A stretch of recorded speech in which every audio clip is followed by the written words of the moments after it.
WBBM-FM, Chicago. Wrigley's Spearmint Chewing Gum, the refreshing, delicious treat that gives you chewing enjoyment, presents for your listening enjoyment John Lund as Johnny Dollar. Hanley Conrad, Johnny.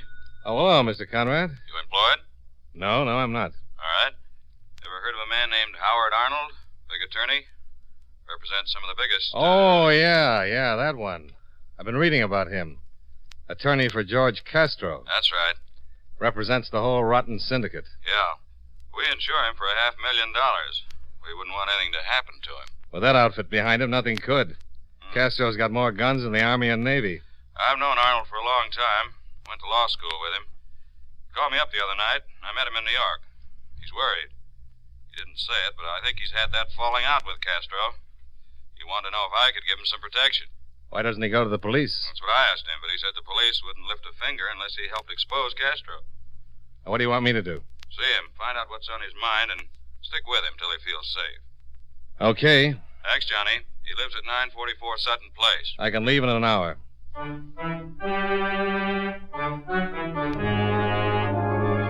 the makers of Wrigley's Spearmint Chewing Gum bring you John Lund in another adventure of the man with the action-packed expense account, America's fabulous freelance insurance investigator. Yours truly, Johnny Dollar.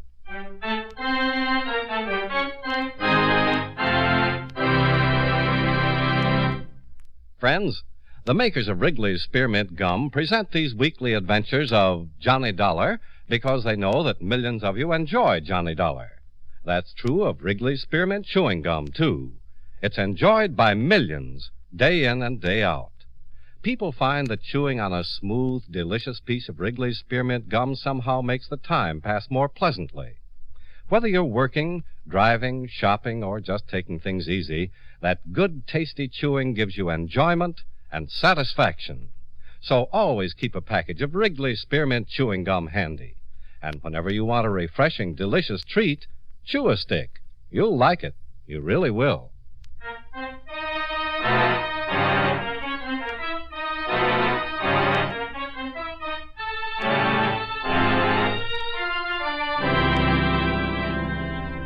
Expense account submitted by Special Investigator Johnny Dollar to Home Office, World Insurance and Indemnity Company, Hartford, Connecticut. The following is an accounting of expenditures during my investigation of the Howard Arnold matter. Expense account item 1, $23.55, train fare and incidentals between Hartford and New York City. Expense account item 2, $1.75, cab fare to the hotel, where I registered, went up to my room, and put in a call to the illustrious barrister, Mr. Howard Arnold. Hello? Is Mr. Arnold home? No, he isn't. Who's calling? Johnny Dollar. Oh, yes, Mr. Dollar. Mr. Arnold's not home. May I take a message? Just tell him I'm staying at the Ellsworth Hotel. Maybe I can reach him at his office. No, he's not there. I've been trying to reach him all morning. But I'll certainly tell him you called. Thank you.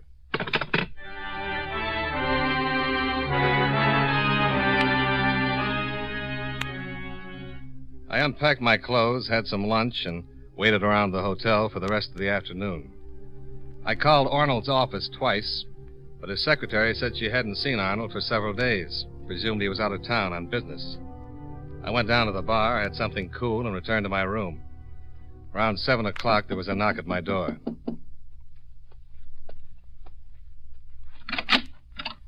Mr. Dollar? That's right. Howard Arnold. Oh, come in. My wife told me you'd called. Yes, and I checked with your office several times. I haven't been to my office. I haven't been home, even. Sit down. Thanks. You got a light? Thanks. How much do you know about me, Mr. Dollar? Only what I've read in the paper and what Hanley Conrad told me over the phone. Yeah, I went to law school with Henry. That's what he said. You know about George Castro? Just what I've read. He'd like to kill me. Why? Because I know too much and he's afraid I'll tell someone. I thought you were in pretty solid with Castro. Yeah, solid as anyone gets with him. Our relationship's been getting thinner and thinner for the last year. It finally stretched too tight and snapped. I called Hanley right after it happened. I I knew Castro's next step would be to try to liquidate me. Well, I'm here to see that he doesn't. Yeah, Hanley mentioned you, said you were capable. But just to be with me in order to keep Castro's boys away isn't very practical. Well, I didn't think so either. If Castro wants you, it'd take a lot more than me to stop it. But if you think so, too, why did you... I really want you to keep something for me. It's better insurance than 20 efficient bodyguards. I'd have given it to Hanley the other night, but I didn't have it then. That's why I asked him for someone like you, someone who's capable of holding on to something as hot as this is. Just what is it? There's enough in this envelope to send Castro and the rest of the outfit away for 100 years. Couldn't you just leave me a bundle of dynamite?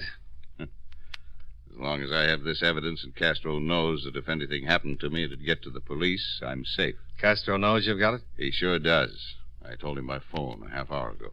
And all you want me to do is hang on to it? That's right. For how long? Until I make some arrangements. I'll let you know. Then what do you want me to do with it? You'll give it back to me. Wherever I am, you'll get it to me. Okay. All right, there you are. Now, if you don't mind, I'll use your phone. My wife's probably worried.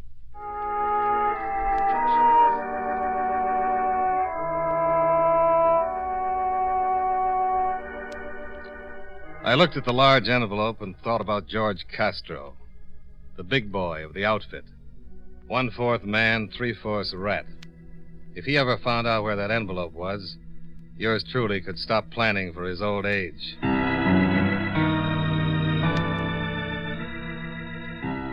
I had dinner, sat in the bar listening to a thin blue piano player for about an hour, then went back up to my room, where I'd hidden the envelope in the dresser, taped to the bottom of the second drawer.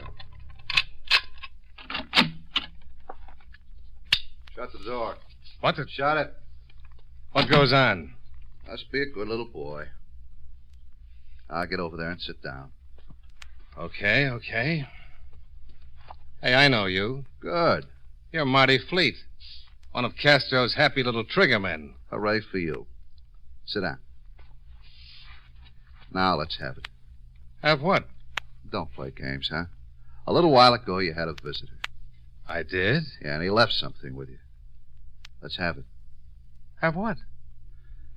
You're going to make me go to all the trouble of tearing this joint apart. Not if it's going to make you grouchy. If I spend a lot of time looking for it, what are you going to be doing?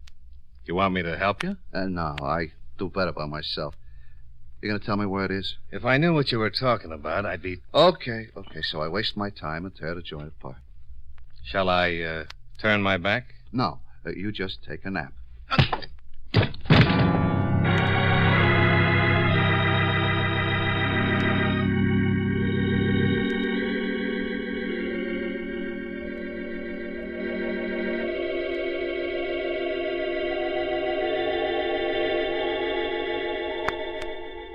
I finally got my eyes open and found myself alone in the middle of a pile of furniture. The gorilla had departed, and to my amazement, I discovered that he hadn't found the envelope. I called Howard Arnold. Hello? Is Mr. Arnold there? Who's calling? Johnny Dollar. Just a moment. For you, dear, Mr. Dollar. Hello, Dollar? Well, I think so, but I wouldn't swear to it until I find my head. What's wrong? One of Castro's boys paid me a visit. Did he know I'd been there? Obviously, he wanted the envelope. You didn't give it to him. He was persistent in a physical sort of way, but I still have the ugly little thing. That's bad. You're darn right it is. He'll tell Castro he couldn't find it. If Castro even thinks you got it. Well, let's relieve his mind. You take it back. Well, certainly it's no good your keeping it if Castro suspects you still might have it. Look, you meet me. Where? Well, certainly not at my house. Castro's probably having me watched. He won't do anything until he knows he can get his hands on that envelope. Well, any place you say, but if you think you're being watched... I'll be careful to lose anyone who might be following. I know a spot. It's about 2 miles off the main highway to Connecticut. Well, why all the way out there? Can't we just meet in a gas station or something? No. When you turn over that envelope, I want to be in the safest place possible. But that's a long way. It just doesn't make... Please, Mr. Dollar, this is the way I'd like it. I know what I'm doing. It's deserted, away from everything, and the last place Castro would think of. Okay, if that's the way you want it.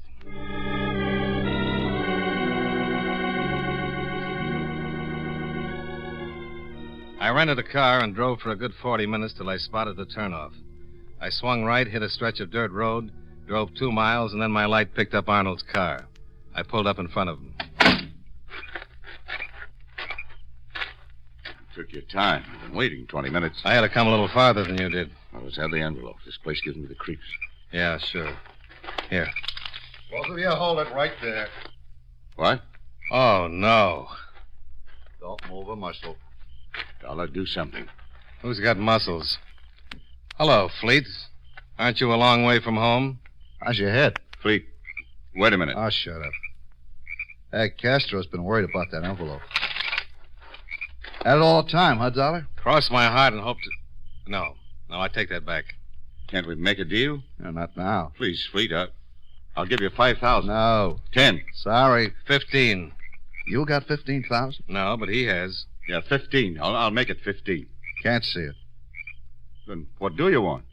Well, first, I want to make Mr. Dollar sorry for lying the way he did. Look. Turn around. Now, wait a minute. I said turn around. Go on. The law knows about your Fleet. If they find me dead, it won't... You gonna turn around? Okay. Now what?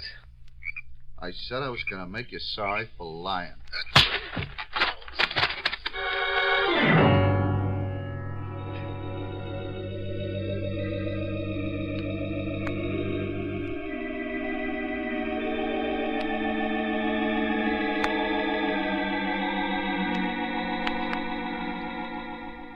Well, there it was again. That disgustingly familiar deep black hole. The hole works. I don't know how long I was out this time, but when I slowly pulled myself back, I thought at first that part of the dream had stayed with me. I got to my feet and made my way to the edge of the road. The whole sky seemed to burn with a brilliant yellow light. I looked down in the ravine, and there was Arnold's car, resting on its side where it had rolled, the flames roaring up around it, the charred arm of a man hanging out of the window.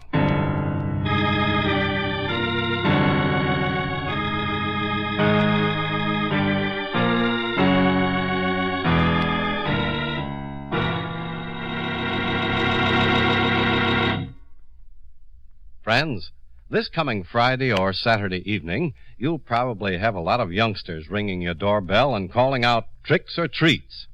Well, here's a suggestion that'll make a real hit with those youngsters and give you a lot of Halloween fun, too. Make your treat Wrigley's Spearmint Chewing Gum. Kids love chewing gum, and they really appreciate it when you give them sticks or packages of Wrigley's Spearmint. It's a wholesome, healthful treat, too, and it's inexpensive.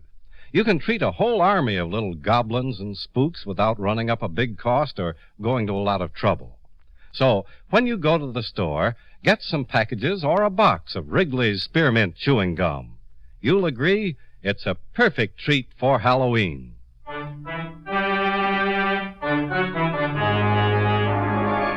And now, with our star, John Lund, we bring you the second act of Yours Truly, Johnny Dollar.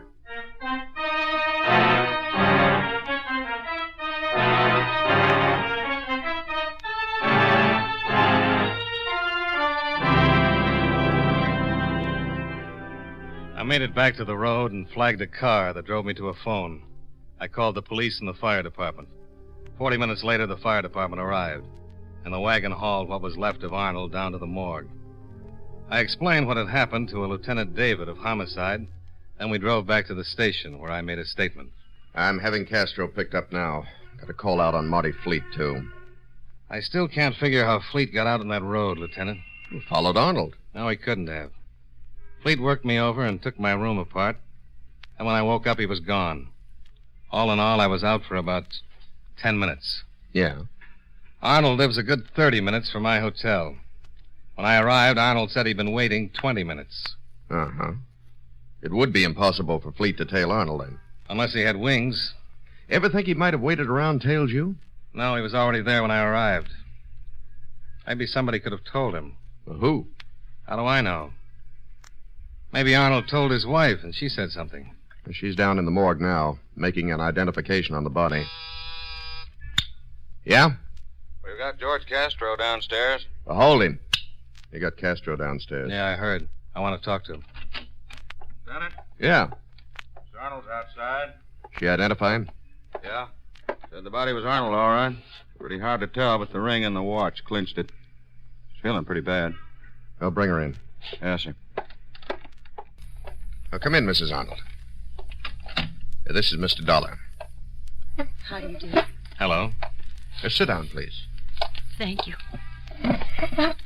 Now, I'll try to make this as brief as possible. I'd appreciate it. I understand you identified the body.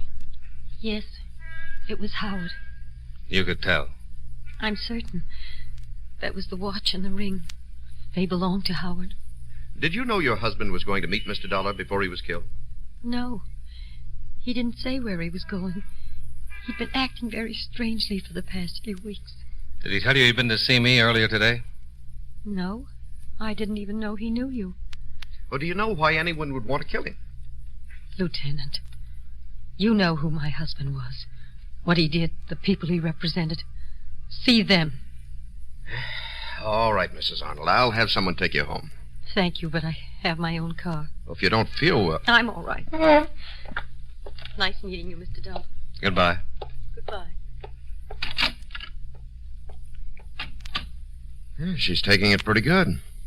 Uh-huh. You wanted to talk to George Castro. Yeah. Yes, Lieutenant. Send in George Castro. Right. I think we'll be able to hold Mr. Castro for a while this time. One thing really bothers me. What?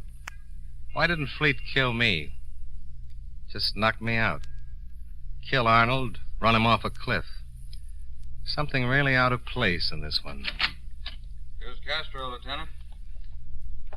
Well, how are you, Lieutenant? Sit down, Castro.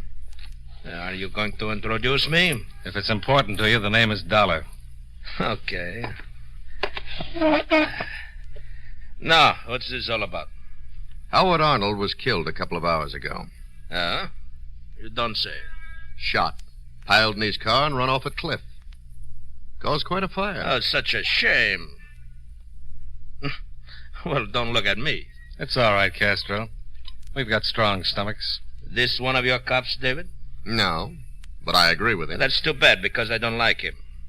So, I guess I don't like you either. I'm getting all choked up. That might be arranged, too. Listen, Castro, you keep your mouth shut until I ask you a question. You may throw a lot of weight around this town, but you're on a diet when you're in this office. Now, one of your boys killed Arnold. I doubt that. Marty Fleet, and I'll swear to it in court. Fleet, huh? No. Who pushed your face around, funny man? Fleet, on your orders. I don't even know you. You sent Fleet to find something that Arnold had given to me. Something that could put you away for 100 years. Really? You want to know something? I don't think Arnold had anything like that. Fleet said you sent him. That's pretty weak, funny man. Let's see how weak it is when I testify. Look, boys, you're not playing with no punk kid. Now, you look. Your boy Fleet came into my office, drew a gun on me, worked me over because he said you sent him. Howard Arnold told me he was afraid you were going to have him killed. Tonight I met Arnold, and Fleet showed up with his gun again. He put me to sleep, and when I... Yeah. Yeah, go on. What is it? Huh? I just thought of something. Castro, you say you had nothing to do with it. That's what I said. Then tell me where I can find Fleet. Oh, don't get me started laughing. I'm too tired. Okay, then hang. This guy's got a sense of humor, Lieutenant. You should have him on the force with the rest of you funny cops. I don't think it's so funny, Castro. He's just telling you the truth. I'm going to hold you this time. There's not going to be any writ. Huh? You making any book on that? I'm even giving odds. I got more than one lawyer. Yeah, and both of them have already seen Judge Phillips. You're not going to get a writ from anyone. The pressure's on. Fleet's your boy, and everybody knows it. The DA's got an election coming up, and the papers have been yelling for your scalp. Oh, stop it. Even if your lawyers show up with a writ, you're not going to be here. I'll move you to every jail in this district, and I'll keep moving you. I'm going to nail you to the wall until you're convicted. Go ahead. I had nothing to do with this. Then tell us where we can find Fleet. Yeah, go on, Castro. If you had nothing to do with it, tell us. Okay. Maybe you can find him over on 64th Street. Huh? The Alton Arms. I'll check it. Can I go now? Not till I check it. While you're doing that, I want to go over and talk to Mrs. Arnold. What do you got? Just a hunch.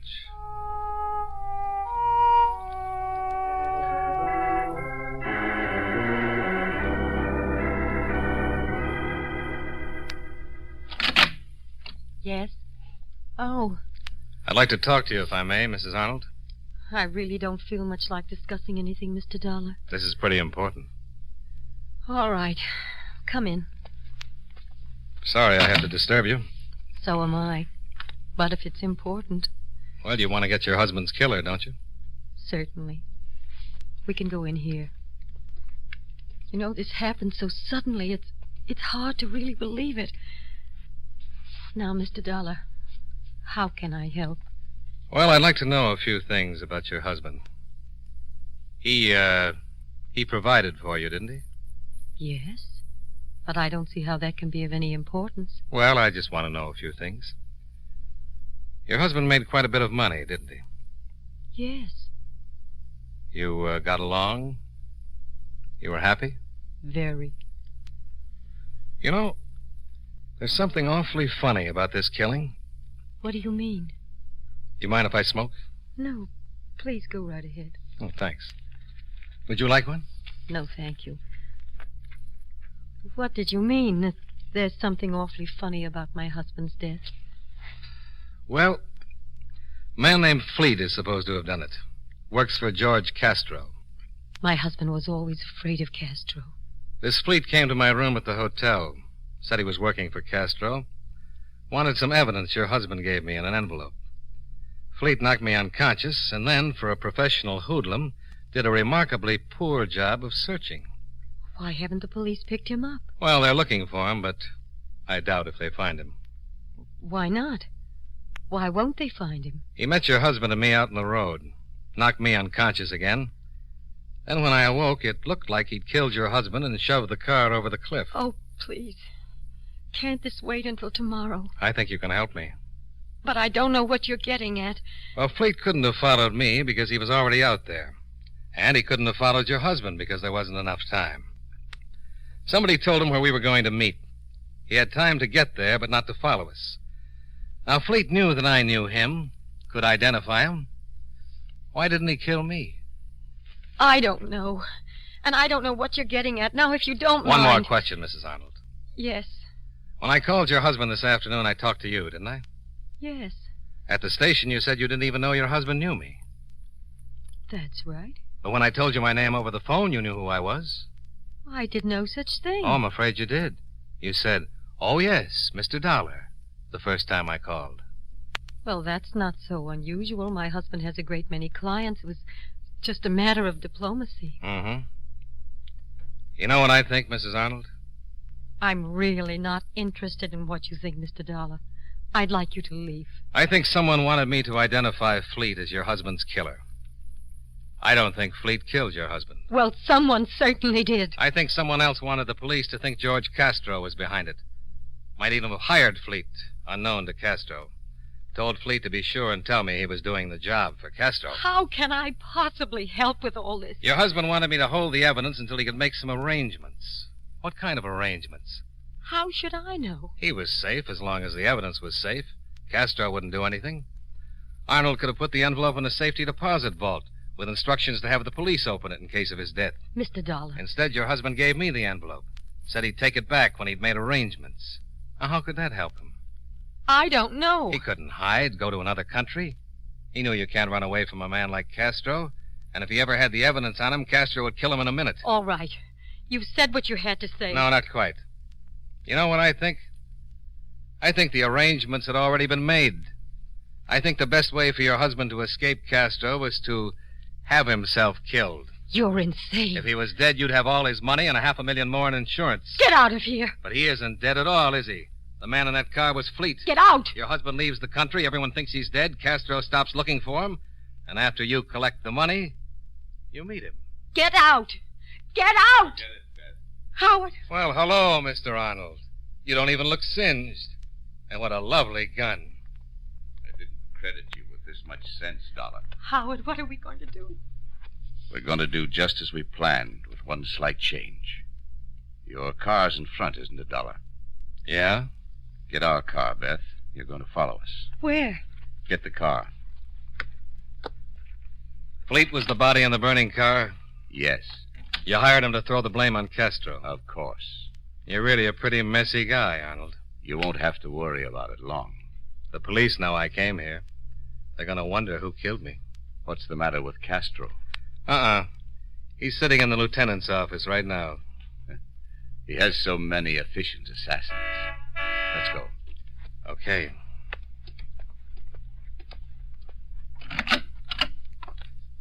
Howard. You just follow us. All right, Dollar. Over to your car. You drive. Howard. What? There's a car coming up the drive. Howard. Look at that nice squad car.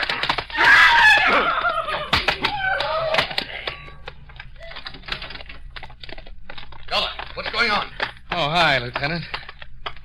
You've met Mr. Howard Arnold? Holy. He's alive. Yeah, but slightly unconscious.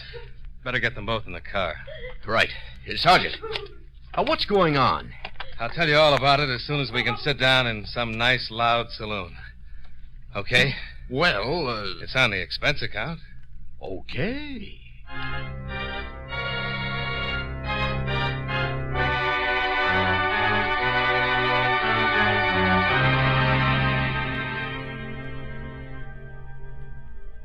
We picked up the not-so-honorable Mr. Howard Arnold and took him back to the station, along with his weeping wife. I filled in some of the details on the way, and later, after I'd changed my shirt, the lieutenant met me in the bar, and I explained the whole thing from start to finish. Between the start and the finish, I ran up expense account items 3 through 25, $27.75, drinks and dinner for two. Expense account item 26, $49.18, car rental and hotel bill. Item 27, $21.43, train fare and incidentals back to Hartford. Expense account total, $123.66. Yours truly, Johnny Dollar.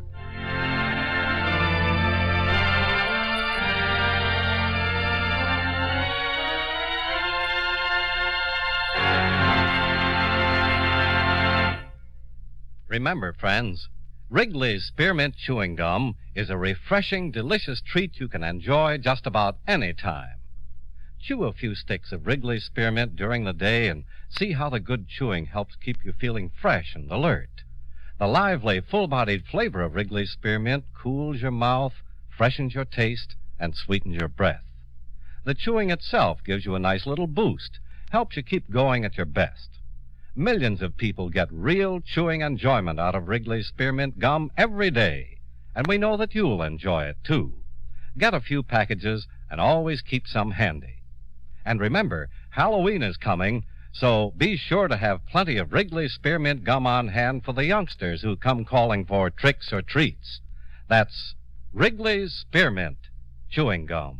Healthful, refreshing, delicious.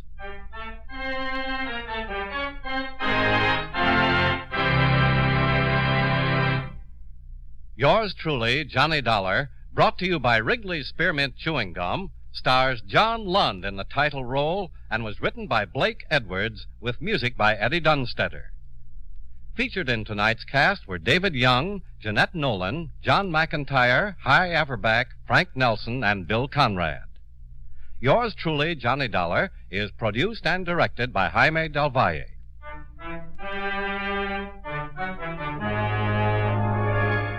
The makers of Wrigley's Spearmint Chewing Gum hope you enjoyed tonight's story of Johnny Dollar and that you're enjoying delicious Wrigley's Spearmint Gum every day. This is Charles Lyon, inviting you to join us again next week at this same time when, from Hollywood, John Lund returns as... Yours truly, Johnny Dollar.